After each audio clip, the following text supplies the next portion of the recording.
Télématin traverse une crise sans précédent. Depuis le départ de William Lémergie en 2017, les tensions se sont exacerbées entre les chroniqueurs et le nouvel animateur, Laurent Bignola. Résultat, ces derniers mois, les départs se sont enchaînés et les langues se sont déliées. Dans les colonnes de Télépro, Frédérique Gersal a expliqué que l'ambiance avait beaucoup changé. Elle est différente. Il y a eu une rupture, si est incontestable, a-t-il assuré avant de revenir sur le départ de William Lémergie, quelqu'un qui était omniprésent dans cette émission et pour cause il l'a créée, il l'a dirigée et il s'occupait de tout. Il était présent à toutes les strates et à tous les niveaux. Quand il est parti, au bout de 30 ans, il y a quelques jalons qui ont dû être bougés. Ça, si est incontestable. Après il y a eu effectivement quelques soucis en ce qui concerne certains contrats, ça a été compliqué, a ajouté Frédérique Gersal, en évoquant des problèmes contractuels principalement et non pas des problèmes humains.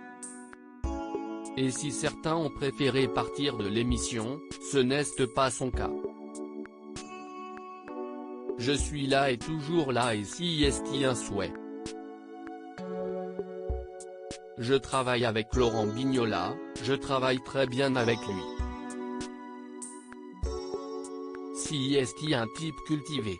Moi, si est ce dont j'ai besoin en face de moi, confie le chroniqueur auprès de Télépro.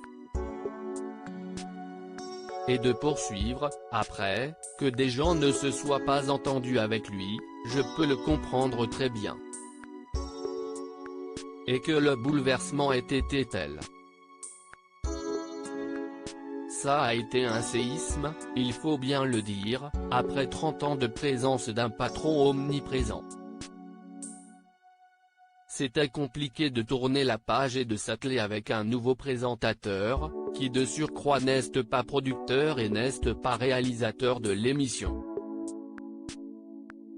Laurent Bignola, on ne peut pas travailler sans la confiance dans les colonnes du Parisien. Il y a quelques semaines, Laurent Bignola revenait sur son arrivée dans Télématin, j'ai pris la place qu'on me laissait. Pendant 1 an et demi, j'ai été sans arrêt sur la défensive, à chercher qui me mettait des coups de couteau dans le dos, assurait le présentateur de l'émission de France 2. On ne peut pas travailler sans la confiance. Je n'avais pas d'alliés, pas d'amis. Si est dur. Petit à petit, j'ai été plus proche des uns et des autres, qui se sont ouverts. Je me ressemble davantage à l'antenne, je me sens plus souriant. Personne ne m'enlèvera la joie de vivre. Il ajoutait, on venait à l'antenne faire sa prestation dans une bonne ambiance, et on repartait. Je n'aille pas à juger, je ne l'aille pas vécu. Il fallait reprendre le bon aiguillage. La prise de conscience a fait du mal à certains qui s'en sont plaints.